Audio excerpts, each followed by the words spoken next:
All right, ladies and gentlemen, welcome to the Kalsamrit podcast. It's Matty Buller with you here, and this is a pleasure for me. I've interviewed 1,000 athletes in my day in radio, but it's always special when you interview a fighter of a certain pedigree, and I got one sitting across from me right now.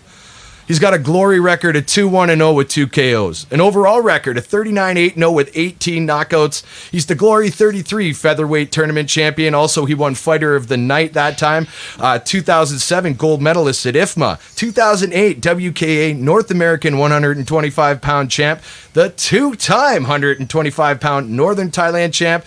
2011, he won the North American WMC title. And in 2012, he won the North American WBC title. How about that for a curriculum vitae? Ladies and gentlemen, Maddox Embree. Matt, so glad to sit across from you. Thank you. Thanks for having me. That's quite an impressive resume. Not bad. How'd you get the nickname, first of all, Maddox? I kind of dig that. I've never heard that before, and my name's Matt. Exactly. Just a buddy of mine gave it to me, actually. Like, it kind of grew out of mathematics, I guess. Like, originally, they were just like, yo, Matex, what's up, or whatever. Like, kind of like automatic. It's a gun, basically, like automatic.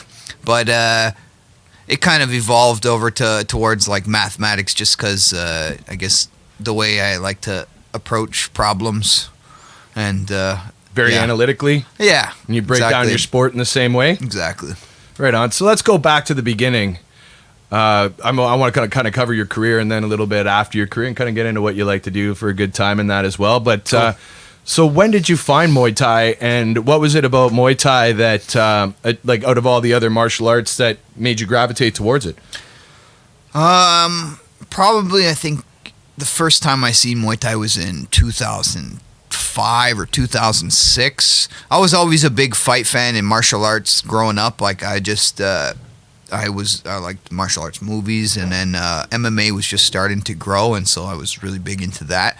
And through watching that, I came across the K1 Max tournament with Bull Cow in it, and just like the style of fighting was just so appealing to me. The way he fought was beautiful, and I was like, whoa, like, what's that? What's Muay Thai? These guys are the best strikers. So I started doing some more research and just learning about the Thai culture and the way martial arts are over there really appealed to me. It's very militant, and it was like the true martial arts life. It wasn't a sport there, you know. It is an art. It's a national. Yeah, it's a gem for them. There, right? Yeah, exactly, and like they take pride in it. It's very, like I said, militant style. Like, guys are up at 5 a.m. They're running, they're grinding, they're eating, they're sleeping. Like, it's a holistic lifestyle where it's like, over here there's a lot more. Well, I mean, the rest of the world is changing, but definitely, like, it is what you're submerged in over there. That's all you do. You eat, sleep, breathe fighting, you know, and that's kind of how you have to be to be an elite fighter. I think, like, you have to train all the time, but that's not all of it, you know. Your injuries, injury prevention, stretching, rehabbing, eating healthy, resting on time, all that stuff. Like, it ends up being like a full-time gig. You have to do,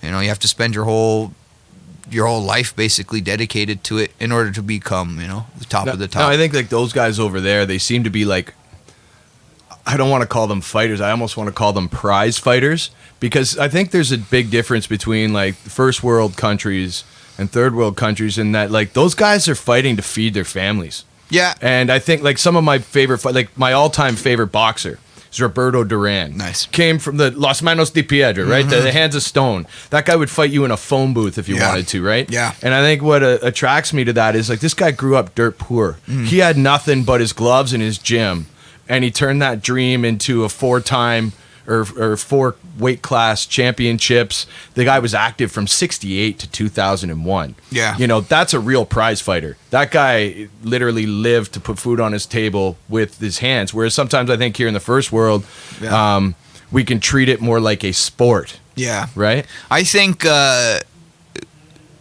well, there's a couple ways you can look at it, and a lot of the Thais will say this too about like foreigners or whatever. Like, oh well, like, clearly for you to want to fight, that shows something, you know, because you don't have to fight. Right. So like it shows, like that gives you, I guess, an edge in a sense, right? You're wanting to fight, and that's like, it's kind of almost a spiritual thing. Like it's coming from your heart to want to fight and put it on the line. So that gives us an advantage in a sense. But like I do believe that it's good to have no other option sometimes as well, because then when it comes down to it, you don't have anything to fall back on, right? There's a book I like to, or I've read before. It's called The 33 Strategies of War, and one of the chapters is called The Death Ground Strategy, and in it they tell a story about I think it was Cortez or the Spanish conquistadors, and one of them, they were coming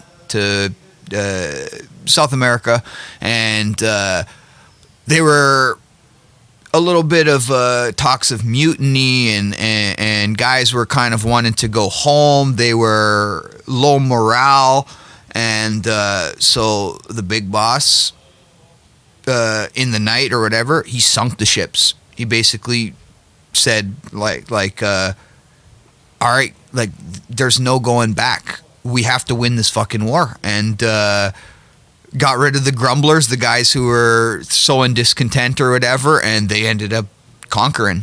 And so like the principle is the death ground strategy, where it's like, yeah, you sink your boats. There is no going back home. We have no other option. Are we going to just die, or are we going to fight to the death and win? And they won. Yeah, my defensive coordinator at Laurier always used to say, if you have a plan B, that means you're planning on plan A failing. Right? Yeah. You should really always, work that plan and keep that strategy going, which probably, it's really funny how a lot of the sports psychology that I learned in football really translates into martial arts as well. That whole psychology in the ring about you've got to be dominant in your mind as well as dominant with your body. Like, I mean, I even learned Cody Crowley's a friend of mine, and I went down to Vegas, and the guy's a pro fighter. Yeah. He's, way better than I was 40 when I went down to Mayweather's gym with the guy. I was the only amateur in the gym. Yeah. And, the first 30 seconds of sparring, he's throwing hands at me. And I'm like blocking it, but I'm not throwing back. And he stopped the round. And he goes, here's the deal, man. Yeah. He goes, why aren't you throwing back at me? And I was like, you're coming at me from all these sides. I'm playing defense. And he goes, no. He goes, fighting's about who's more macho right now. And he was like, if you don't throw back at me when I throw at you, I own you now. Yeah. Because I know you're afraid of me. Yeah. He said, so even if you miss, you come back with that power and let me know that, hey, you can come throw at me, but something's coming back down. And if you're not careful, you're going to get clocked, right? Yeah, for sure. So I definitely like that whole, the idea that like a good fighter, a good athlete is strong in his mind and confident in his mind, and it translates through his body and through his entire style. And I think that's also what really attracts me to martial arts, because I came to this gym for boxing only at first.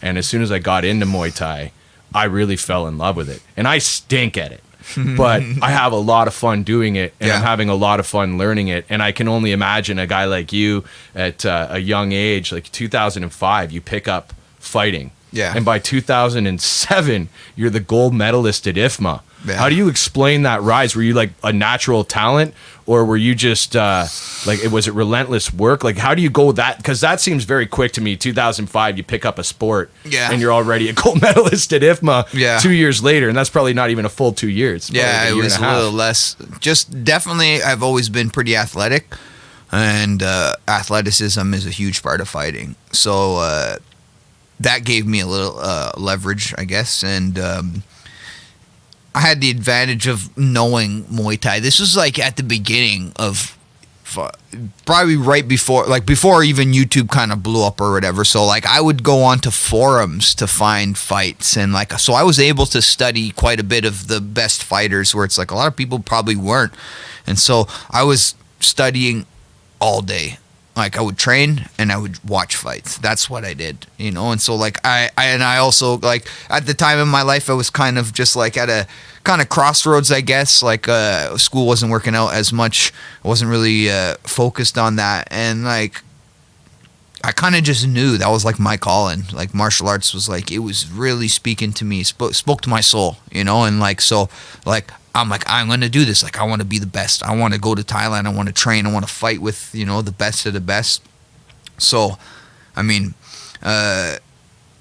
Think and Grow Rich is a great book as well, and it gives you like one of the best, I would say, and it gives you the formula. And so, like, well, number one is desire. I had that burning desire, right, to be successful, and so, like, having that desire to do something gave me kind of a pathway, something to work towards or whatever, and then obviously you take into account all the other principles that the book will give you, you know, like having faith in yourself, believing in yourself, right? And surrounding yourself with the right people. Absolutely. And then just kind of working towards that goal. What are you doing every day that is forwarding you closer to it? And like, I was lucky to come at a time to the gym when there was other guys there who were kind of walking the same path, and so like I was around high level guys, which obviously it helps a lot to have that. Well, let's go there, because you started off at Siam number 1 in Toronto, if I'm not mistaken, and that's the same gym that Simon Marcus trained out of, the one. Yep. And I mean, so I got a couple questions here. So like,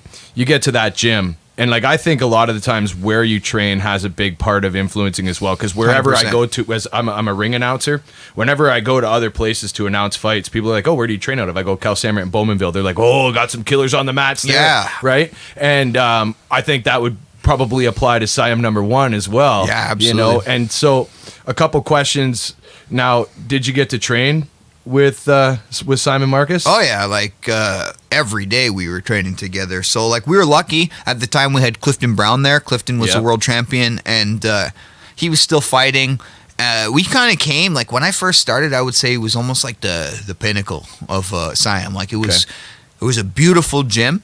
Like, the facility was awesome, very good vibes. Everybody was coming and training. The classes were packed, and like they were still having pretty frequent events. So like, I came with the intention of fighting. I let them know from day one, like, I want to fight.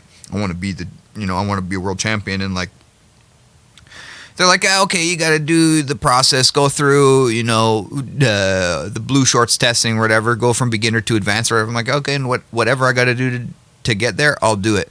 And so after I got that out of the way, there was a pretty big fight team, probably about 20 guys. Some were like more casual than others or whatever, but like, we had Clifton, who's a world champion, and there was a wall of champions there as well. So like, Suchart, John Suchart was, he was a great motivator for one too, and like he had a very militant mentality. Like, I don't care if you my guy have 5 fights, he'll beat your guy with 50 fights, right? Like, he was willing to kind of throw you into the fire, which I think is necessary sometimes if you can't protect your guys all the time, right? Like, he was willing to let the guys step up when it was necessary, and like, that's what Clifton did. Like, within 10 fights, Clifton was fighting some of the Thais with 100 fights or whatever, right? And so that was obviously good. Like, it creates a fighter mentality, like, guys around there, they were down. Well, like, I always hear it around this gym, right? Iron sharpens iron. Yeah. So if you got a bunch of killers that you're sparring in your own gym, you must be able to walk into another gym on their fight night and be like, I got anybody in this crowd, right? Absolutely. And like, I notice it here especially, like, because like, it's a really young crowd. Like, a lot of the guys who are like 17, 18 are fucking badasses. Oh. They're great fighters already, and it's like, it's showing how the game is changing for one too. But like, sparred Logan tonight, and I was like thinking halfway through, I'm like, I'm getting my ass beat by a 14-year-old. Yeah, fucking 14, man. It's crazy, right? And he's very sharp, very, very technical already. So like, it shows, like, obviously, like, a culture of a gym. The culture affects everything, right? And that's a huge part of it. Yeah, agriculture and chemistry, I don't think people put enough into that. I mean, everybody talks about the Toronto Maple Leafs nowadays. Yeah. And you look at them, if you're playing NHL 20 on your computer or on the PlayStation, you can beat anybody with the Leafs because they're high skilled players. Yeah.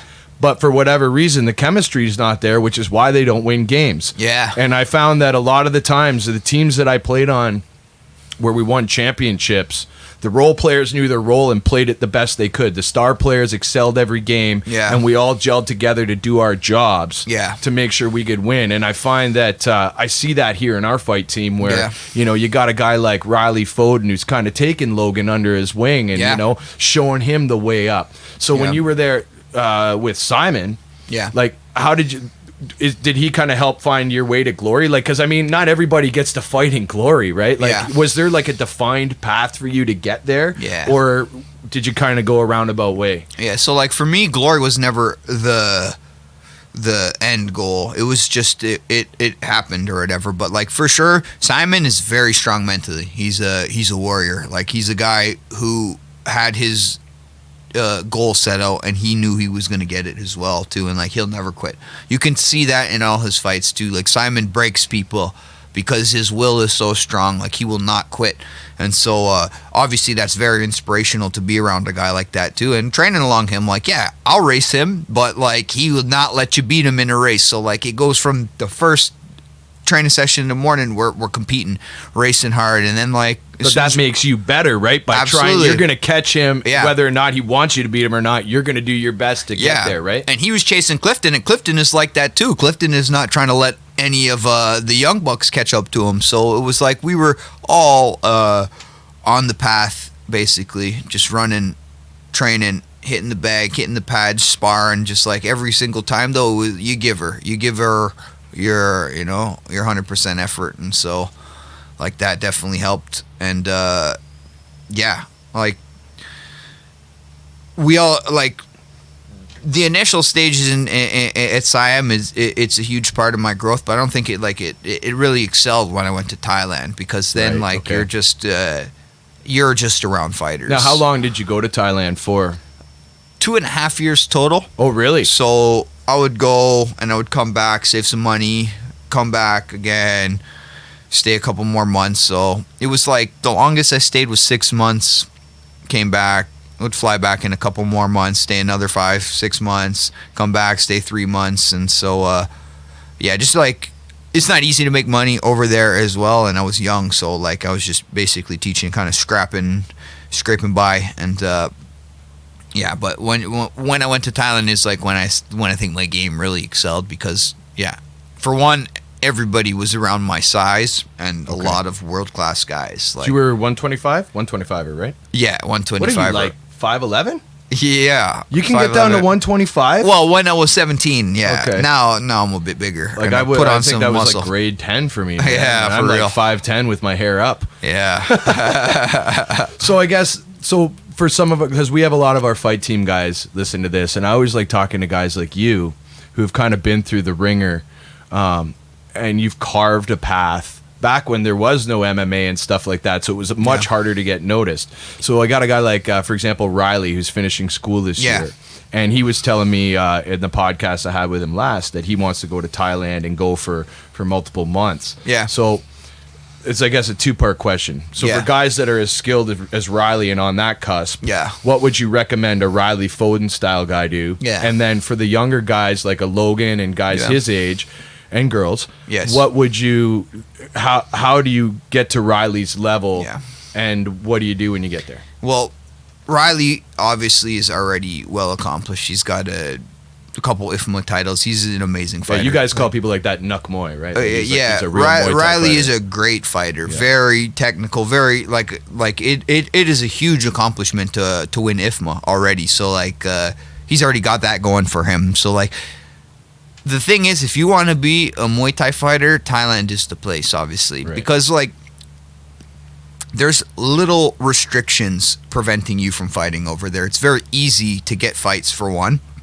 And it's the hub where everybody around the world goes to. So you're getting the best fighters from everywhere in one location, and they're fighting. So if you want to succeed in Muay Thai, you have to go to Thailand, basically. And now, when you went, did like you get to the point where you fought a couple times and dudes know who you are and you get called out and stuff like that, or how does that work in Thailand? Like, how do you find the fight? The gym owners and the managers they'll get you the fights, right? So I was Suchart owned a gym in Chiang Mai at first, so like I would fight on the local circuit up around the north, so like around Chiang Mai and Chiang Rai, and so like you fight against other local fighters, the guys who are having, or the gym owners will get to know who is who or whatever. And like obviously the gambling plays a part of it as well. It's like there's fights almost every night of the week. Well, gambling's a big part of it, if I'm not mistaken. Yeah, right? it's fun. By the way, I'm a degenerate sports gambler. My other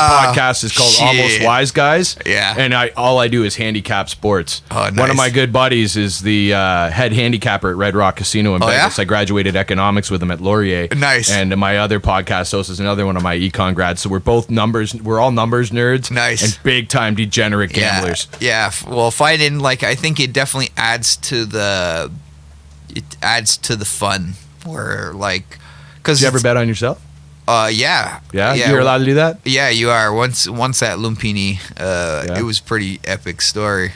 I'd love to hear it, man. We're out of podcast. Yeah, so I was training at Porpamuk at the time. That was Bukal's gym, and I was fighting a French fighter from Sorvilleurpol, and before the fight, like, the gym owners, they were talking. They were like, "All right, like, let's put some money down or whatever." And so, like, basically, kind of everybody scrambled up and put up some money. So, like, a couple guys around the gym, they're like, "I'll put 1,000 baht. I'll put 1,000 baht." So it ended up being 30,000 baht, which is $1,000 or whatever. But that's big money over there. That's big money. Yeah, for a young kid too. Over here for young kids. Yeah, exactly, right? So, like, yeah, they're like, oh, like, for one, like, it shows you have pride in your training method and the people you're training who are training your fighters. It's like, yeah, I think that what we're doing is going to work, and we have the remedy to beat your fighter or whatever. So, like, yeah, it's fun that way. And so, yeah, everybody pitched in the money, and then I'm like, all right, now it's a little extra pressure.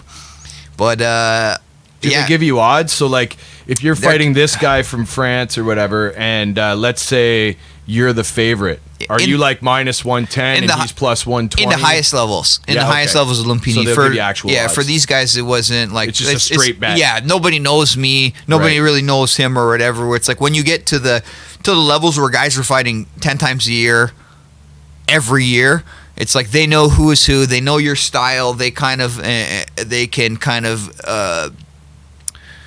get a better feel for the outcomes of the fight, so they build the odds, and they'll give, like, weight differences, like 135 versus a 133, or like little things that'll just kind of that'll work for the gamblers basically. And so yeah, but anyways, so the fight, yeah, we put the 30,000 baht down or whatever, and fight went good. He came out, like, super explosive and like more kickboxing style. I was obviously long and lanky, so I was shelling up more, letting him work more in the first 2 rounds, and then round 3 came. I just started pressuring, putting the clinch on him, and, like, as soon as I grabbed him, I realized, like, oh, he's not very good at the clinch, so I knew I was going to dominate him. I caught him with, like, a good knee in the 3rd round, like right in the chin, and he kind of wobbled. Almost put him down. I started just, like, fucking him up. More knees, elbows in the face. Round 4 was more of the same stuff. Like, usually that's kind of... I done that a lot in fighting. Like, when I get a hold of someone, you can kind of gauge how strong they are. And Simon's good at that as well, too. But, like, when you know, like, you can kind of out-muscle a guy and grind him, it's very easy to impose your will on him. So I just imposed myself, just kept kneeing him, elbowing him, pushing the pace, and yeah, I won the fight after. It was pretty cool. And you guys all, like, split the purse? Exactly, yeah. Everyone got their little change after. Now, I do have to ask this because as a gambler, I do know the one thing that happens when you let gambling in at some of the highest levels, you'll get some guy that, let's say I'm going to fight you. Yeah. And you're the underdog. And I'm supposed to win the fight. Yeah. Maybe through a friend of mine, I get my friend to put a few thousand on you. Yeah. And then I take a dive in the 2nd round. Does that happen over there? Or? Definitely. It definitely, like... it. You got to kind of watch if you're a foreigner who you're betting on, right? Because if you don't know the guys... Yeah. And it's not a joke either, though. Like, Thailand, they are proud of their sport, and so they don't allow that to happen. Okay. So if they see, like, there will be repercussions. Yeah, they'll ban you for life. If you're throwing a fight, they'll throw you out. Like, they're not going to allow that to happen usually. Like, you'll see in the smaller scale, like the smaller stadiums or whatever, that shit will happen more often, but it's not very, like, at the highest level, it's rare. you won't really see it too often because like it's not honorable for running. Like it's not a good. Not what a martial artist would do. No, it's not good for your reputation. You wouldn't want to do that, and so you don't really see it too often at the highest levels in the elite stadiums, but at the lower level around Thailand for sure, people are trying to make a change.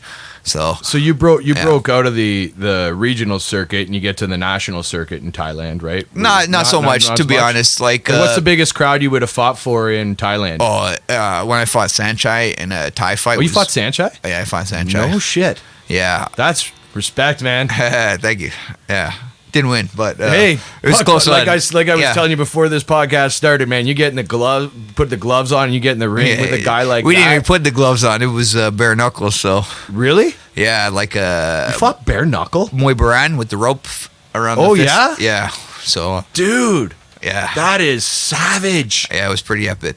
Yeah, but like so, thing is, as you get older, when you start playing the game a bit more, you realize like there's not much money fighting in Thailand as a foreigner, so you're doing it strictly for ratings, just honor, just like, you know. And I was fighting in like North America, and I was getting paid a lot more after. Plus, I wasn't located in Thailand. Like when I was over there, I was fighting pretty frequently, but after you kind of build a name, it was just like more international fights, right? So like I was fighting. So you fought in front of more people when you were with Glory. Like yeah, Glory was big, but like Thai fight was big. I fought I fought a lot of the top Thais. Okay. But not in Lumpini or Ratchadimner. Like I fought Pet Bunchu, I fought City Sack, I fought Sanchai, I fought Lertsila, all different. Like, and what's the average crowd size there? Just I've never been, so pardon my ignorance. I don't know, 5,000 maybe. That's pretty respectable. It's for pretty regional big fights. That's. Yeah, 5. Yeah, probably nothing. Like not 10,000. I don't think. Yeah, 5 would probably be like a Thai fight. Okay. Yeah. Now, I did some reading on you before we did this. Did some research, and what I really got to kind of get a sense about you was you have a very strong fight philosophy. And yes. I like that because, as we alluded to earlier, I think as an athlete, especially if you're going to play on the highest stages, the fight philosophy, you must be strong mentally to be strong physically. Yeah. So maybe, especially for some of your younger fighters, maybe break down your fight philosophy for us, if you don't mind. Yeah, so I think it's important that you embody the martial virtues, which obviously are what makes... What are the martial virtues, first of all, right? Like, martial means pertaining to war. So, like, what are the warrior virtues, right? Like discipline, honor, hard work, all that stuff, right? So I think it's important for one to just kind of be sure of yourself to know, what are those things, and like kind of it almost has to become a cultural thing. Like philosophy, like they say, is meant to be embodied, right? So you're it's the way you live. It's the way you live. It's literally all, it encompasses your whole being, not just like what you say, but what you do from the day from the time you wake up till the time you go to bed. It's probably even more based on your actions, because there's a lot of people out there that do a lot of talk. Yeah, 100%. But I always look at what they do versus what they say. Absolutely. And you can see it with like the highest level guys too. Like a lot of them are you could tell just what they're doing by how they're performing. Right. And because there's a lot of distractions. There's a lot of things that can take you off the path, let's just say, like fun, for example, chasing women, having too many drinks or smoking weed or whatever. It's like, it's things that are kind of detrimental to a fighter. And that's why like discipline is the ultimate attribute, I would say, is just being able to control your urges. Because discipline, right? Yeah, it's about discipline. I think any sport, if you want to be the best at what you do, that your discipline has to come in. Because I found once I got to the pros and I was in the CFL, I realized the guys that are playing and the guys that are excelling are the guys that are doing the things that other guys don't want to do. Yeah. Are you out there half an hour before practice doing your fun? Like, one thing I liked about your class tonight, you started off a very fundamental. Here's your jab. You're going to throw that kick. Here's your cross. You're going to throw the inside kick. Yeah. Here's your jab cross. You're going to step with that cross, throw the body kick. And what I like about that is I've watched a lot of fights, both boxing and in Muay Thai and in MMA. And fundamentals win fights just like fundamentals win football games and fundamentals win hockey games. Yeah. I see more fights win on jab, cross, hook than I do some guy landing a spinning elbow. Exactly. Right? And I try to, like, I've had a couple parents say to me, because I've got a 7-year-old that's at this gym. Okay. And I trust him to crew B. I love the way they treat Yeah. kids at this gym because I want my kid to have discipline. If Yes. you need to make my kid do a wall sit for a half hour, you go right ahead. You won't hear squat from me, right? But, where was I going with that? Fundamentals. Yeah. So I was sitting beside one of the parents, and I'm not going to mention any names, but they said to me, "Oh, jab, cross, hook again." Yeah. And I said, I've watched Canelo Alvarez fight like 35 times. He wins a lot on jab, cross, hook, and I bet you when he practices, it's a lot of jab, cross, hook, and that's a guy who's got 50 pro fights. Yeah. So your best kid of the that's best. 7 years old, guess what? Going to be a lot of jab, cross, hook. Yeah. Right? Absolutely. Like, I'll say that with my students sometimes, just like, what is the percentage, like how often are you landing the funky stuff, the spinning back kicks? And like to be honest, I don't see too many people who are like, oh, they just want to learn that stuff. But like, how often do you just land a regular left kick in a fight? Like, high, you land it all the time. Like, stick to high percentage techniques. Right. It's better to play the odds, right? Like, you're landing more often with basics. And what are the basics, right? Basics to me are sound footwork and sharp weapons. That's your punches, your kicks, your knees, your elbows, and how to throw them into combinations. And then, like, I think when you start to get to, like, there is...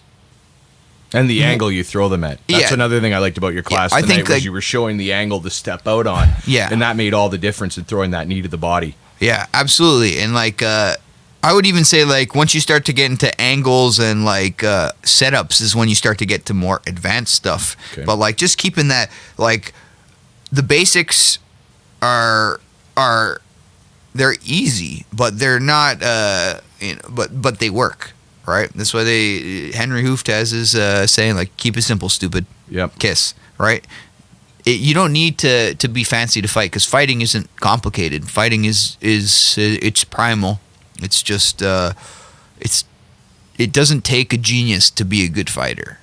You just have to outwill your opponent sometimes, and the person who can stick to fundamentals and keep it very tight with all their technique will usually win, because, like, the human body hasn't changed in thousands of years or whatever. We still got 2 arms and 2 legs, right? And the soft spots are still the same. The anatomy is still the same. So, like, we already know what to do generally. You know where the weak spots are. You just got to hit them. So you don't need to innovate too much, let's just say. You need to get better at fundamental stuff, and then, like, naturally you'll pick up stuff like timing, understanding of distance, pattern recognition, like how to assess your opponent's defense, how to assess his offense, what he's trying to set up, where does the setup's coming from, etc.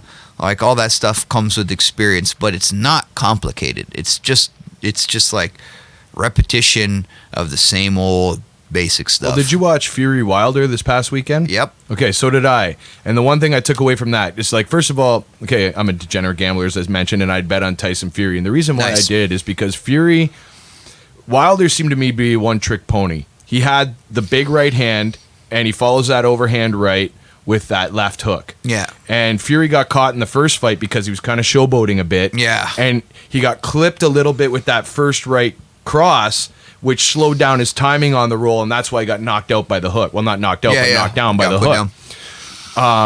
And I love the fact that he's a heavyweight with, like, middleweight footwork. Yeah. But what I noticed about that fight was Fury gained some weight, And it was like such a fundamental heavyweight fight. A lot of jab crosses. Yeah. And then lean your weight on your Yes. opponent. Yeah, Wear yeah. him down. Absolutely. It wasn't glamorous. No. But he beat the piss out of Yeah, Wilder. he grinded him. He did. Yep. He did what he had to do in a sense, like because he's a bigger guy, Yep. and so like sometimes it And helps Wilder's to a be light heavyweight. He's like 205 or 210. He's not a big heavyweight guy. at all, and No. so like Fury did. What he played the smart game. He bodied him a little more. He put the physical on him, and so that wears you out too. And you could see it affected Deontay. Like he was more tired as well. Oh, he was by the fourth round. You could see him breathing like I breathe on sparring nights. Yeah. He's gassed. And like, if there's one thing I can recognize in a fighter, because I do get it myself, is when a guy is starting to get weaker. And he Wilder gave his corner shit for throwing in the towel. Yeah. But because every fighter wants to go down the shield. Yeah. But the one thing I noticed is, that guy does have the ability to end a fight with one punch. Yeah. But if you notice, especially the 5th, 6th, and 7th round, when he threw that right hand, it had nothing behind it. Yeah. Because he had no legs. Yeah. And you mentioned it. The first thing you said to me about fundamentals was footwork. Yeah. We always used to say in football, too, your feet will put you in position to make the play. Yeah. And in fighting, your feet will put you in position to make the punch or the kick or whatever attack you're doing. Yeah. Right? And Wilder's feet couldn't get under him because once he was gassed, and Fury had gassed him by weighing him down and staying long with those jab crosses, and then as soon as Wilder tried to he would close the distance on that right hand and not let him land it. Yeah. Eventually got so tired there was nothing behind that right hand. Yeah, and Fury's a good boxer. He's Fury's a great boxer. he's very defensive minded. Like he doesn't really take too much damage, so he knows how to hit you and not get hit. And obviously a big man like that, even if it looks like he's just slapping punches out there, like they hurt. He's got those are 10-ounce gloves with a 274-pound Exactly. But So, what really struck me about that was he beat him, a guy that everybody thought was a killer, the biggest puncher since Mike Tyson. Yeah. And he won on fundamentals. A lot of 1-2s and a lot of clinch work. Yeah. And that's what I mean. I guess I've been talking to you. What I want to get across to guys on our fight team is, hey, man, you don't necessarily have to win a fight with a spinning back fist. Hey, if you're awesome on those combos and your feet are getting you in position, there is going to come a time where that spinning attack is going to come in. Yeah. Right? But to be like, that's how I want to do it because I want to look good on a highlight reel, that's just going to get you knocked out. Yeah. Don't do it for the highlight reel. Do it for the W. So we talked about the philosophy in that, and I think one thing we both agree on too is you got to feed your mind and your body. So before we talk about the mind, because I want to get into that, because I'm very interested in some of your thoughts on this. Cool. But just give a breakdown of to our fighters, maybe some tips about nutrition. The science that out there that's on recovery nowadays is showing us that how you recover is just as important as how hard you train. Yeah. And just how they should go about feeding their body. If it walks on this earth or it grows from this earth, it's probably good for you. Generally, kind of, but like, not no bat soup. Especially when it's no bat soup. Especially if it's unrefined. Yeah, even like cane sugar is much better than refined sugar. Exactly, right? Like you can't really go wrong eating fruits and vegetables and meat. Yeah. And carbs, like whole carbs, not bread as much as potatoes and rice. Like stuff that grows, right? Exactly. And potatoes grow from the earth. Just keep it natural and make sure you're getting adequate protein. Also, because protein at the right times. Yeah, and also a buddy of mine, Matt Spesh, has been kind of schooling me a bit more on that. But like knowing, there's an amount that you should be getting, so you should be getting about 20 grams per every time. Yeah, every time you eat, though, right? Okay. So like what would 20 grams be? Like, would that be a chicken breast? Yeah, or like a can of tuna or something like that. With make sure it's all about the ratios largely, right? So like, make sure you're eating good, healthy food, and the ratios are right. And so, like, it also depends on what your goal is, right? If you're trying to lose weight or try to gain weight or whatever. But, like, generally speaking, just make sure you're getting enough protein for recovery, enough carbs to keep you going or whatever. Fats are obviously good for your brain as well, too. So, like, a balanced diet, basically. Like, and stay away from the sugars and the refined stuff more than anything. If you can keep it natural and like learn how to cook, and stay away. Find a woman who knows how to cook. Stay away from that beer and weed, kids. Exactly. Now, how about just before we get to the mind again? I definitely maybe about and kids always consult with a professional. So please, this is Matt and I talking just to give you an idea.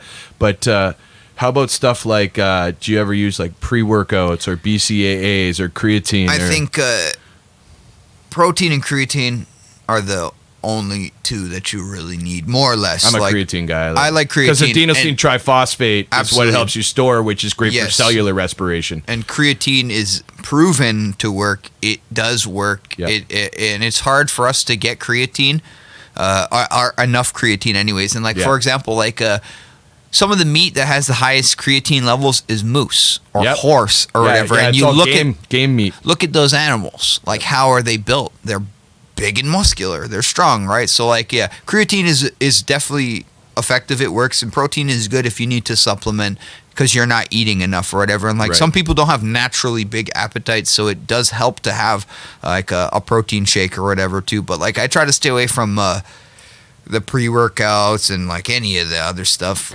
whatever there is. Really, it's just basically protein, creatine, and will help. It's funny that you say that because even in the 90s, I started Laurier at 96 when I was a freshman. Yeah. And we had to take strength and conditioning, but part of our strength and conditioning courses, once a week we'd do a nutrition thing. Nice. But we would also learn the science behind it. Mm-hmm. And the one thing that I learned about respiration is you've got two types. You've got aerobic and anaerobic. Yes. Aerobic is you breathing in, and of course you know this, Matt, so I'm just explaining this to some of our younger fight team members that don't know. Aerobic is when you breathe in, that oxygen goes through your lungs and gets into your bloodstream and gets pumped out to your muscles to provide you with energy. Yes. What happens is when you get to that, what they call the training zone, when your heart rate is high, you can no longer actually breathe in enough oxygen to absorb for your body to actually produce what you need. So you go into anaerobic respiration, which is also called cellular respiration. And what your cells do is they produce a substance called ATP, adenosine triphosphate. And for anybody that wants to know why actually you get stiff after you work out, is adenosine triphosphate, what it does is it burns and it produces oxygen for your muscles and glucose for energy, but one of the byproducts is lactic acid. Yeah. So the stiffness in your muscles is because you were doing so much anaerobic respiration that you produce that lactic acid, and that's where the stiffness comes from. So your creatine, what it will do is it allows your storage of ATP, adenosine triphosphate, to increase, which will allow your anaerobic respiration to last for longer. I remember reading a book called Martial Arts Nutrition, and basically that was the main thing I took from it too, was like the understanding of the systems between like anaerobic and aerobic, and like when you're doing more explosive maneuvers, which is largely what happens in fighting, is like, you're tapping into your ATP storages, so you have to make sure, for one, they're adequately supplied, and Now let's talk about feeding the mind. And you and I think, are both on the same page with this, and that is every bit as important. So first off, you're a Sun Tzu fan. You have to be. Yeah, for sure. You like The Art of War? Yeah, it's a good book. Yeah. My two favorite quotes from Sun Tzu, I wrote them down, and I actually have these in my house. Nice. All right. Strategy without tactics is the shortest route to victory. Tactics without strategy is the noise before defeat. That is so poignant. Look this up. And by the way, anybody on our younger fight teams, especially that are 14 years and older, read The Art of War by Sun Tzu. It's read by so many people. It's like 1,000 years old, and everything that he wrote back then is still true today. And then the second favorite quote that I have, and this is so true: opportunities multiply as they are seized. Right? Yes. The more you seize one opportunity, the more opportunities will present themselves, right? For sure. So is there any sort of Sun Tzu philosophy that really you feel that encompasses the way you live? I was more of a Musashi fan, personally. Oh, okay, really? I think like obviously The Art of War is a great book. It's because it's warfare, and warfare is it's essentially the same. Even though the technology has changed, war is still the will of one group against another, and so it's still obviously effective. It's still good to know that stuff. Like when I was younger, I had trouble kind of transferring that information to fighting because I didn't understand like large scale strategy and tactics, how I could apply that to just a fight, to an individual fight. Fight, one-on-one, 100%. Right? So but as you start to learn more about it, like you have to be able to differentiate between strategy and tactics. For one, what is strategy and what is tactics, right? Strategy is the whole picture, where it's like, okay, the strategy of this fight is going to be we're going to feel them out for the first 2 rounds, and then we're going to start to put the pressure in the later rounds in the clinch or whatever. And the tactical approach will be like, okay, how are we going to engage into the clinch? Once we're inside of the clinch, how are we going to maneuver our opponent or whatever? Nuts and bolts. Exactly. So like tactical procedure versus strategic outlook, right? You just think like strategy is the grand plan. Tactical outlook is like how I'm going to set up my low kick. Right. How I'm going to set up my left hook or whatever. That's more the tactical approach to fighting. And then the strategy will be, how it's going to play out through the whole fight. So that's where the rules can apply. The Book of Five Rings by Musashi is a good book as well. It's got a lot of great quotes and just great read by both generals and most of the Fortune 500 CEOs. Absolutely, right? And by the way, kids, be writing this down, because anybody, like I said, especially 14 years or older, where the comprehension level's there, you should be. I shouldn't say should be, but I honestly recommend that you go out and you read these and read them more than once. Yeah, and like now with Amazon and all of we have the ability to get so much more information now. So like there's so many good books on war and strategy out there, and it just helps to consume as much as you can, because that will give you more of a database to kind of have a reference point from, and the more you do it, the better you'll understand it. Like, because I remember reading books like The Art of War and the Book of Five Rings when I was younger, and I didn't understand it as much. And as I got older and I got smarter, it was much more applicable and to more the things experienced, right? Exactly, right? And like it helps, like, because you need to grow your mind.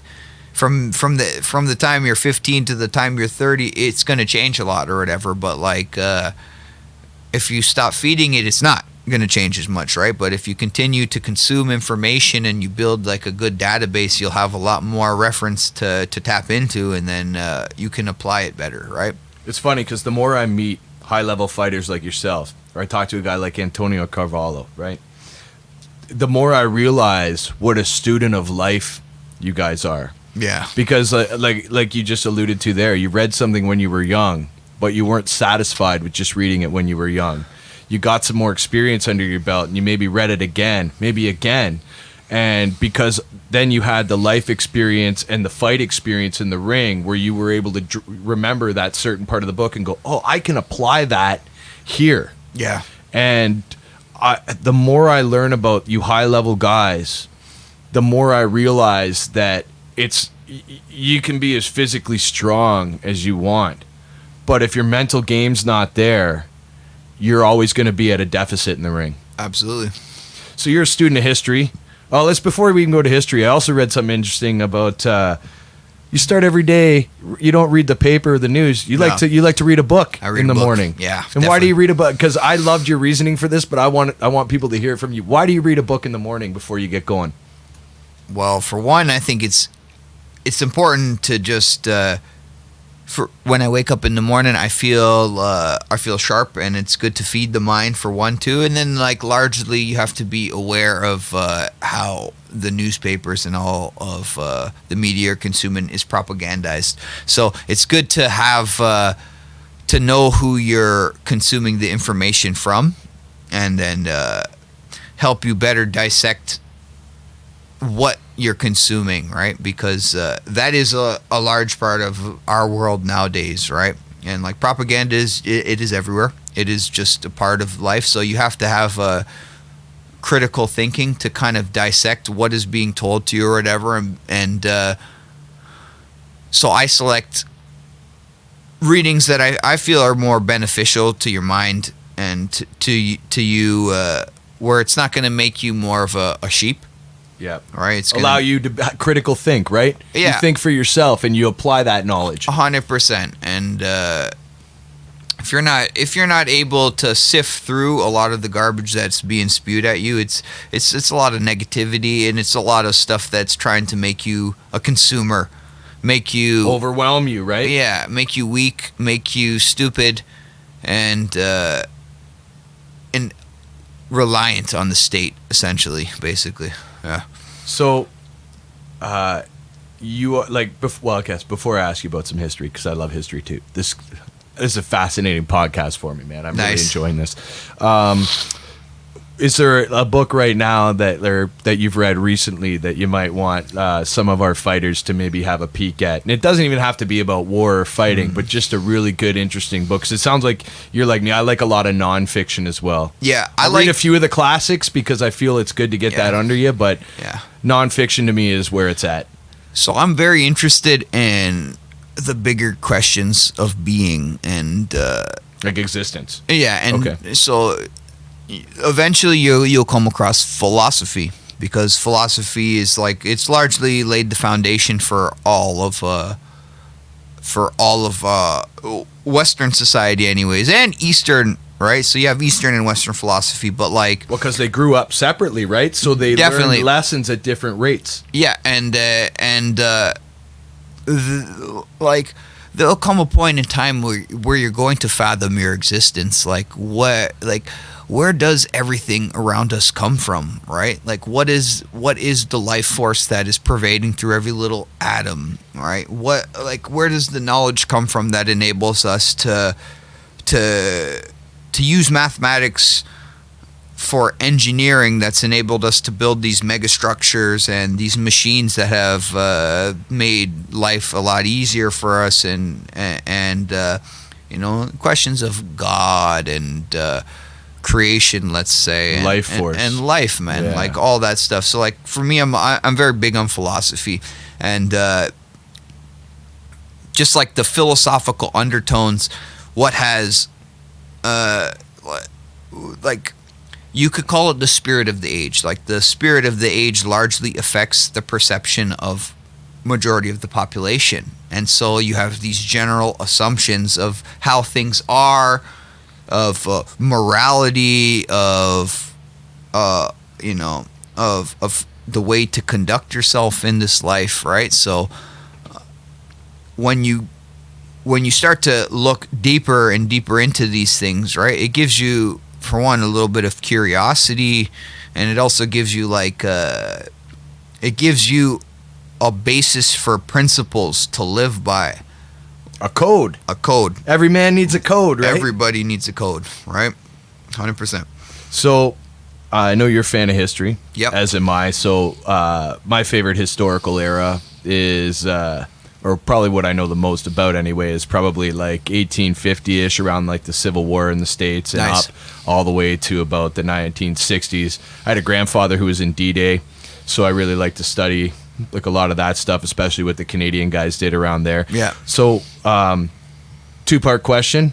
What's your favorite historical era that you like to read about? And this is just for your own, not even for personal growth, just like what you're interested in. Yeah. And maybe who's your favorite historical character that you really like, that intrigues you? I would say World War II, because it's a fascinating time. It's such an amazing time, and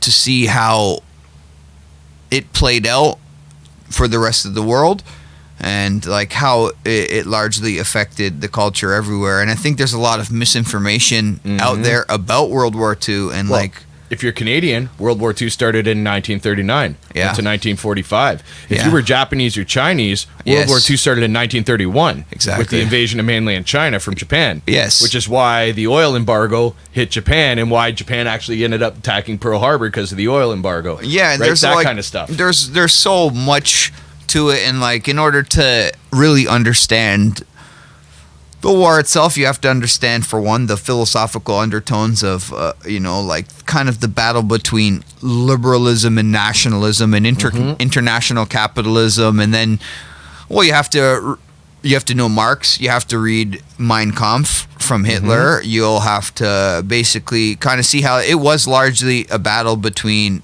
nationalism and internationalism, capitalism, and communism. So like communism and capitalism are an ideological battle. It's an ideological battle. Whose ideology is going to win out exactly, after this fight. Right? And so like you'll hear largely like just demonization from the West, largely about like Germany and like your enemies or whatever, but you have to really understand what was going on at the time in Germany. It's wise to know the ways of one's adversary, is it not? Yeah, absolutely. You cannot win a war without knowing the way that they're going to approach you. Yeah, and so you have that, and because it wholly affected the way the world is now, and like essentially liberalism won out, and so it was international capital, and like I'm also like you like economics as well, right? So like you have to understand kind of who's financing the wars, who are the people, and why certain how did certain countries get brought into it? You have to understand the communist revolution. You have to understand. Well, Russia backed out of World War I in 1917 because they ended up having their own revolution and couldn't fight. Exactly. So, exactly. And they had their own inner ideological battle on a world stage while everyone else was having this ideological battle. So there's a lot of prerequisite knowledge. You have to understand, for one, the Russian Revolution. You have to understand Weimar Germany. You have to understand the conditions that were put on Germany after World War I. Oh, the Treaty of Versailles. If you don't understand the Treaty of Versailles, you cannot understand why Germany went to war in the first place, right? Exactly. So many people villainize Germany. And by the way, this is not me advocating for Hitler. Yeah. But I will. Yeah, right? you have to understand why a man like that was able to rise to power. And you can't just say, oh, well, it's because he was fascist and he made everybody do it. No, because at the beginning, everybody was willing.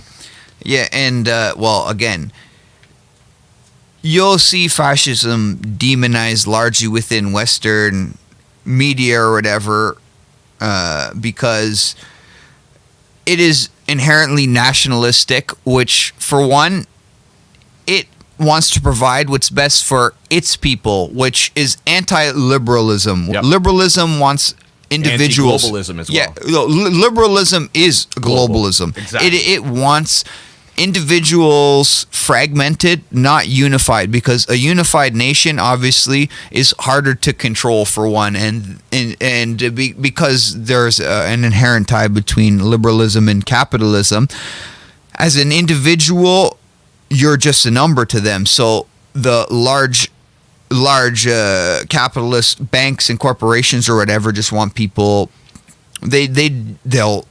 The rule of capitalism essentially is like trying to import cheaper labor, get stuff done for cheaper, whatever, and profits. It's all about profits. It's very materialistic. Shareholders. Yes. They're number one. The people are secondary to the shareholders that actually own the business. Yes, it's anti-spiritual in a sense. Anti-humanist. Yes. So like...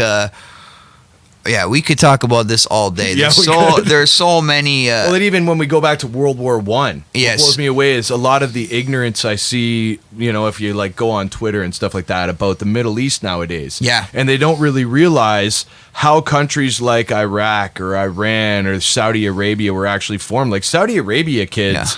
Didn't get started till the early 1900s when a guy named Ibn Saud, who was Saudi Arabia, named after, unified a bunch of tribes. But the reason why they're very they're stickler for Sunni Islam is because for those tribes to all unify, they had to get together with the Wahhabi clerics. and make a deal with them to unify all these tribes under one banner. Yeah, and they were essentially propped up by England. But yeah, and that's another thing people see. I'm enjoying this conversation. And because so England, again, like awesome. you have to understand. Because Anglo-Persian. Yeah, and the Rothschild banking dynasty as well, right? So like the 5 brothers, all in different countries, right? Exactly. Rothschild.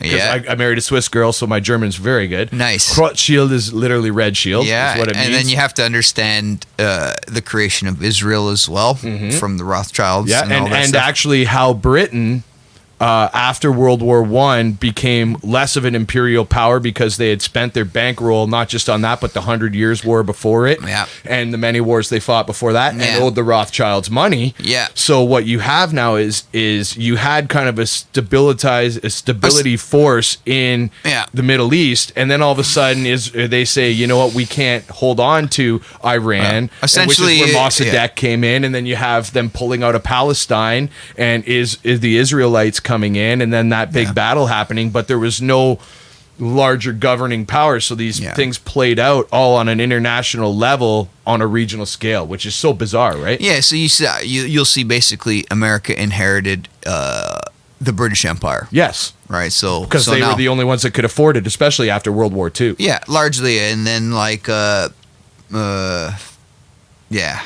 like a lot of people don't realize too, like, so Iran was Anglo-Persian, which is now British Petroleum. Yeah. But Anglo-Persian before they nationalized it, because Britain was the one that spent all the money surveying those oil fields to try to find where the oil actually was. Yeah. But America had Iraq. Yeah. Which is why, so you start to see, like, because that's another thing, kids. Saddam Hussein, he was a friend of America's up until about 1988. Yeah. Right? And then in 91, he obviously invaded Kuwait, and that's when Bush Sr. went into... but before that, Iraq was actually seen as the stabilizing force. Yeah. And a lot of people actually, what's very interesting to me, I just read a book on it about the 8 Years' War between Iran and Iraq from 1980 to 1988. Yeah. And what a lot of people believe is that the CIA funded both sides to make it a war of attrition, so both sides would wear each other down and wouldn't be able to fight them, so they could come in and scoop up all their resources. Yeah.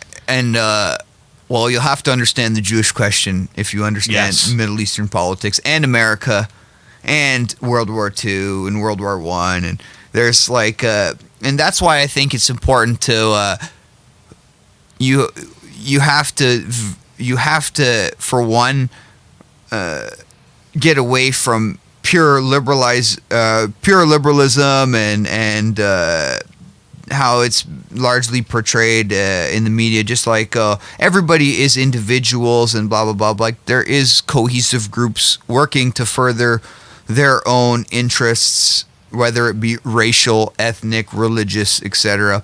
Because that'll give you a better understanding of the world, obviously. And like in the Middle East right now, it's there's a lot of turmoil or whatever, but it has its historical reference. Like you have to, again, you want to understand.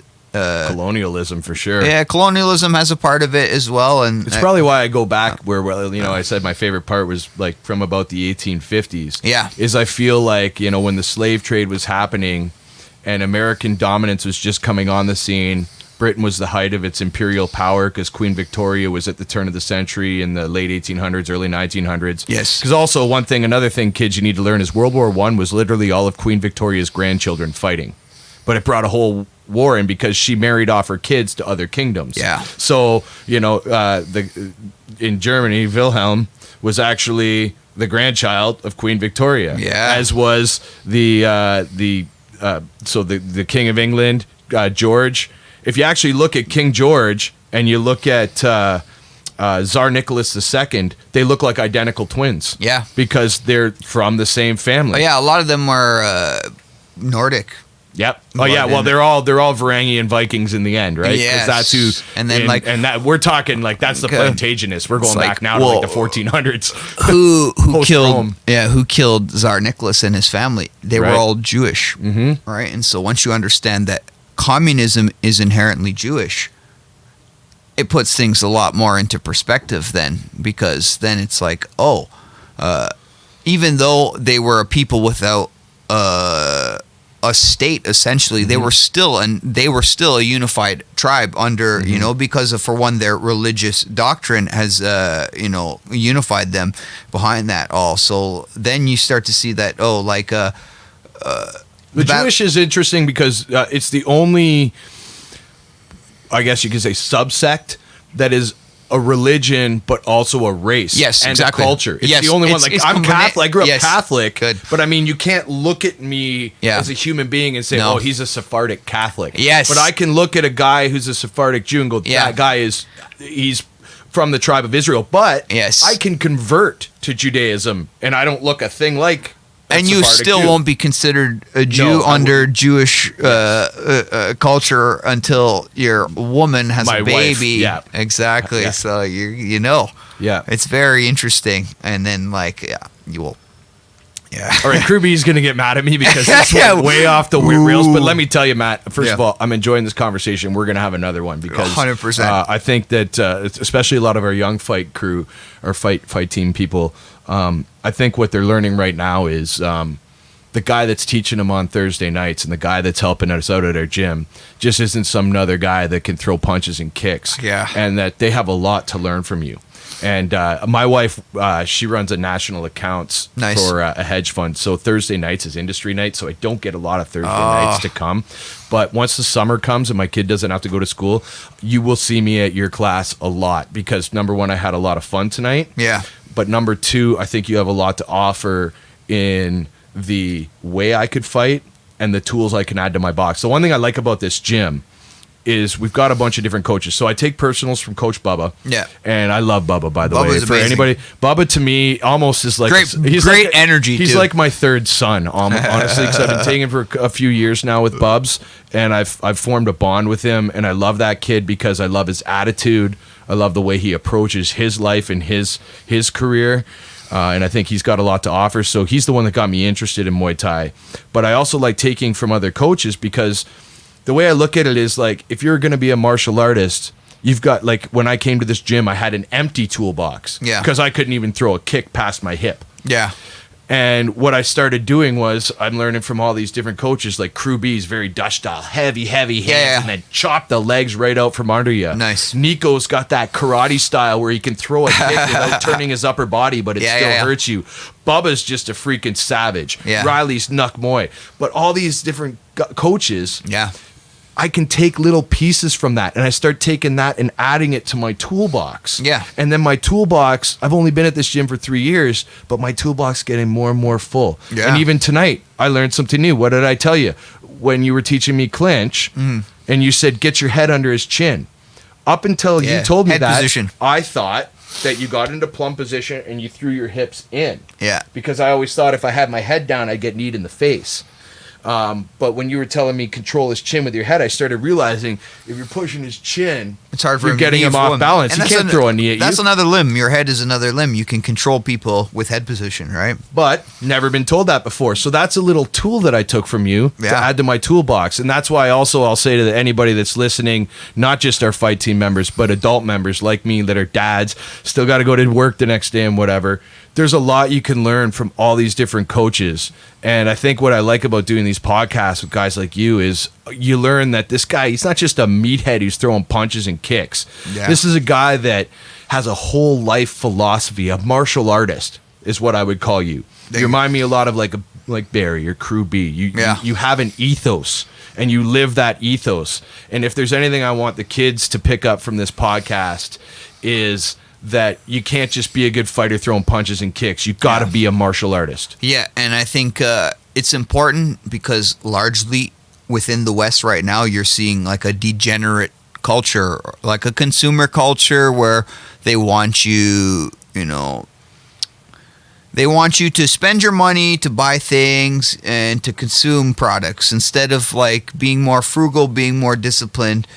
not taking don't drugs. save your money. Yeah, not saving your money for one. Like it's like I think the martial virtues will take you the farthest because you're disciplined for one, and then like also like it transfers beyond just fighting, but it's also within family life and sexual morality and like marriage and you know, raising a family as well, right? Like being a role model for your children and for the people around you as well, right? Because you do see it a lot out of town. Even in the city as well, but like out of town, right? Because you have like prescription drug problems and like with fentanyl and Percocets and all this stuff where it's like people are being prescribed this shit from doctors and like it's just degenerating the whole entire, you know, the population essentially, when it's like where if you're training, you're keeping your body healthy, you're sweating regularly, you're eating, you're resting properly, you can basically cure a lot of these ailments without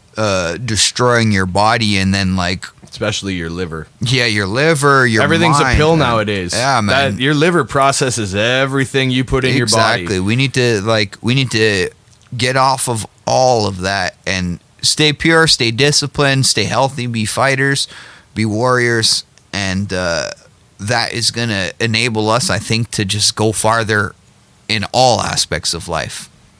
All right, so I got a few more questions for you. And I mean, I'm sorry this is taking a little longer, but you are a very interesting cat, and I'm enjoying the chat. So if you were to start over, you're the 2005 Matt Embree. Yeah. And you're going to go on your way up. Is there anything that you would change or do differently? Like, basically, can our fight team learn from a couple of your mistakes? What are maybe a couple mistakes you made that you would go back and you'd say, I wouldn't do that? I probably would have tried to start earlier. We didn't have as much of an opportunity, but I would have definitely have liked to start a bit earlier and not worry about having fun as much. It's tough when you're young. It is tough when you're young, but don't worry about going to the club and chasing women or, you know, I mean, obviously, us football players had that problem as well. Yeah, it's fun to have a good time or whatever, and you can still have a good time, but try to do things in a more holistic, moderate manner. Yeah. There's nothing wrong with going to club once in a while. You know, exactly. But, you know, even when you're at the club, you can go out and have some fun with your friends. It doesn't mean you have to get ridiculously drunk. Yeah, and I would have also actually probably applied myself a lot more in school.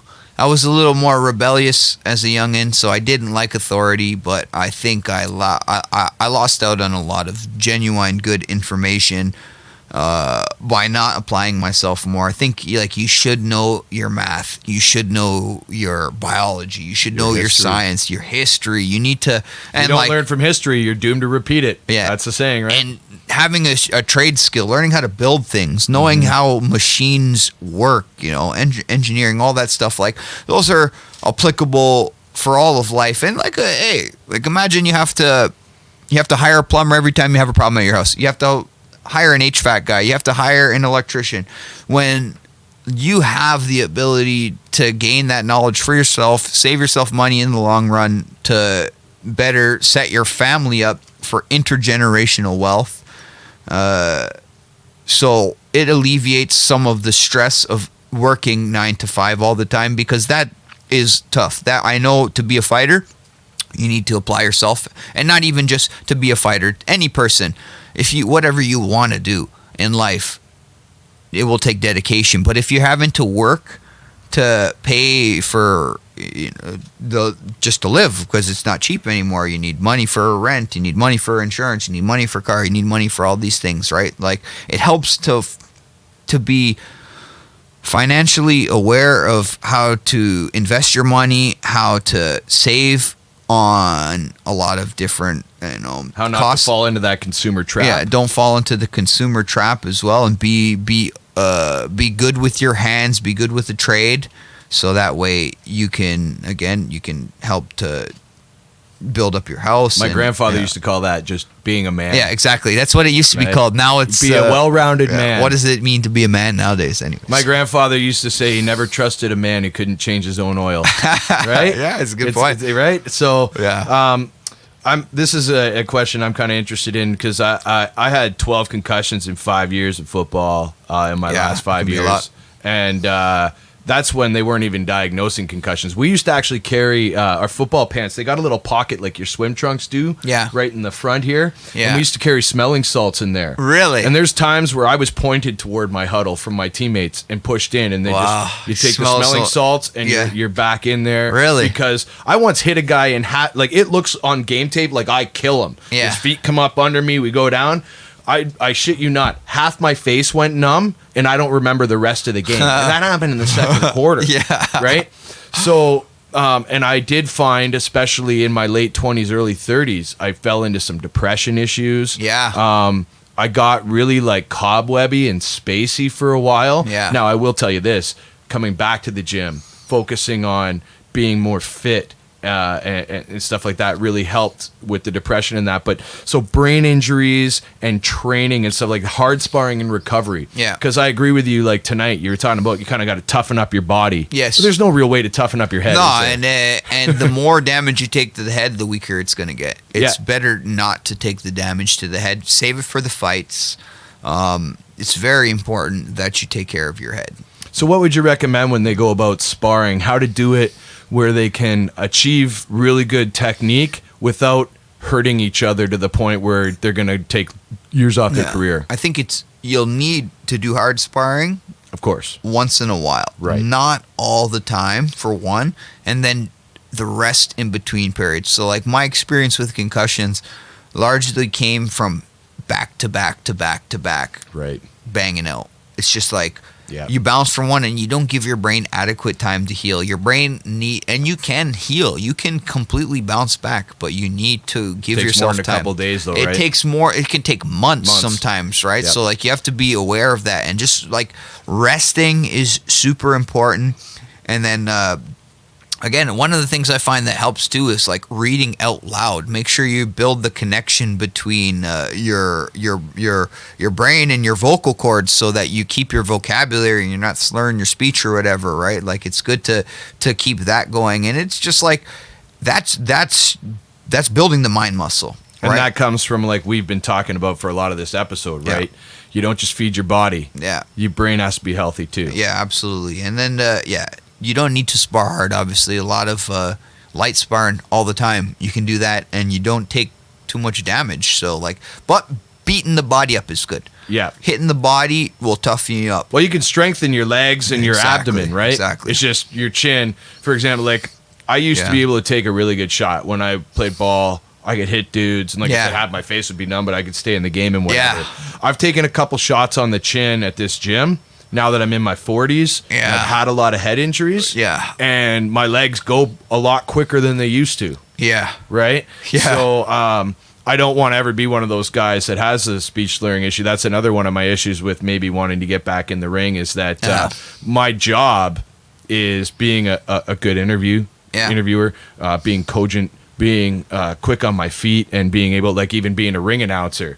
A lot of people think it's just getting in the ring and announcing fights. It's not. I do a lot of research on the fighters that I'm gonna, especially like the pro fights. Like I did Cody Crowley's last fight, and I was on UFC Fight Pass. Yeah. And there's 1.7 million people watching me. Yeah. Do you think I want to mispronounce a Mexican guy's name? Yeah. No. I for a week before that fight, I'm pronouncing these Mexican guys' names in like towns like Aguascalientes, Mexico. Yeah. You know, like you've got right. So I definitely don't want to lose my brain, but I think where we go back to like reading every day, you know, nourishing your mind. Yeah. And when you're giving your mind that rest from the concussions, nourish it. Make sure that you're getting new information and that you're retaining that information. Yeah, and lots of rest and limit the stimulus. So like cell phone time is obviously not good. Yeah, all screen time, right? Yeah, screen time is bad for concussion. And sleep. Your cognitive function, like I think 80% of it comes from the visual. So like just processing color and vision, like whatever you're seeing, it's a lot for your brain to process. So that's why they recommend like sitting in a dark room or whatever, and not too much stimulation or whatever for healing up from that. So like, if that does happen to you or whatever, try to avoid the stimulus, rest quite a bit, and don't rush back into it. And one more train of thought I want to get on. I know this has gone long, and thank you all for bearing with us, but I hope you find this as interesting as I do. This has been our longest podcast, but I'm fascinated picking your brain, and I hope we can sit down and do this again. Yeah, of course. Because I really respect your intellect as a human being, not just a fighter, and that's kind of the thing that I've been interested in this podcast. But you were a pro fighter, and I was a pro football player. Yeah. And the thing about being a pro athlete is you're done your profession at a very young age. Yes. Right? So I'd like to ask you a little bit about life after fighting and how you've kind of found your groove getting back into society, not as a prize fighter, but now as a teacher, a mentor. Yes. Can you maybe elaborate on that? Yeah. So I think it's important to maintain a training schedule, for one. You need to keep your body healthy. You need to stay moving, because that will, for one, it's largely just affects your mood. Just endorphins and the dopamine from training it's amazing. And so if you stop doing that, it can lead to a rut in life and negative thoughts or whatever, right? So luckily I've always been pretty good with maintaining a good training schedule. You seem pretty grounded too. Yeah. And I'm also in the process of signing up for the Canadian Armed Forces, just the reserves. So I'm going to be in the military soon enough. Nice. Which unit? Queen's Own Rifles. Yeah, attaboy. Yeah, so it's Respect, the paratrooper. man. Respect. Thank you. That's a paratrooper unit. I've always, obviously, the military life appeals to me. And there's a couple guys at our gym here that there's one that's a sergeant. He's Nice. also a firefighter who's now a reservist. He was an actual full-time military member. If you want me to put in touch with him, we'll talk after the show. Yeah, wicked. Yeah, so again, for me, that type of lifestyle always appealed to me, and with the reserves, it's going to enable me. I can maintain my teaching and my training schedule. And then whenever I have to go away for a few months for a course or whatever, I can do that, because the fight life has prepared me for doing that. But it gives me something new to work towards. And again, I'm a warrior through and through. Well, there's a lot of comparison to be made between the lifestyle of a fighter and a military man, right? Hey, they're the exact same thing. The regimen, Yes. the nutrition, the fitness. Yes. But the discipline, I think, is the thing. And because you did it at such a high level, your athleticism, that Yes. is. The discipline thing, I don't think is as hard for you as it is for other people, because you've already committed yourself so hard to something. You know what it takes. Yes, it's a natural transition, so it shouldn't be too difficult. I'm pretty excited about that. And then, I have a baby on the way as well. So oh, really? I'm sure, yeah. So, congratulations, man. Thank you. So that's being a dad changes your whole life. I've had imagine. friends that are about to have babies, and they're like, because I've got an 18-year-old and a 7-year-old, so I've spaced them out. I feel like I've been a parent my whole freaking life. And I've had friends that are starting to have babies, and they're like, "Do you have any advice for me?" And it's funny. The one thing I can say to them is, "I don't have advice for you, because there is nothing I can tell you that's going to prepare you. That's going to prepare you for how your life will change." Yeah. And you'll marry somebody. My wife's my best friend. I'm a very lucky guy. Yeah, nice. I really feel like I lucked out, and I fell ass backward into the love of my life and my best friend. But we chose each other. Yeah. And I love her, but especially when you first get in a relationship, you can decide when to kind of cool it down or heat it up and all that stuff. When you're with your kid, man, there's an unconditional love there and a bond. Yeah. That the minute that kid comes out and the doctor puts that kid in your arms, you will, I'm tearing up now, because I can go back to both my son's birth and feel it. So a guy that's as cerebral as yourself, and a guy that seems to be feeling things on many levels, that is a day in your life that will imprint on your mind, and it'll never leave. So I'm so happy for you. Thank you. I think that's super important. Obviously, family is the foundation of all being, essentially. If we don't have kids, the human race will not go on. So we need to have families, and I'm super excited, and I think this will be just one of the many children to have. Nice. Well, you know what, Matt? I got to say, first of all, I wish you the best of luck in all your future endeavors. And I think a guy with a head on your shoulders as you have, you're going to be successful in whatever you choose to do. I as a a fledgling martial artist, I guess you'd call me, with shitty cardio. I'm really looking forward to learning from you as well. Thank you. So thank you very much, Matt, for sitting down with me. This has been the Kalsamrit podcast, and I hope you enjoyed this as much as I did, because this is going down in my top 10. So, os. A wuss. Just relax your mind. You know I'm your kind. In the garden we shed tears over all our wasted years.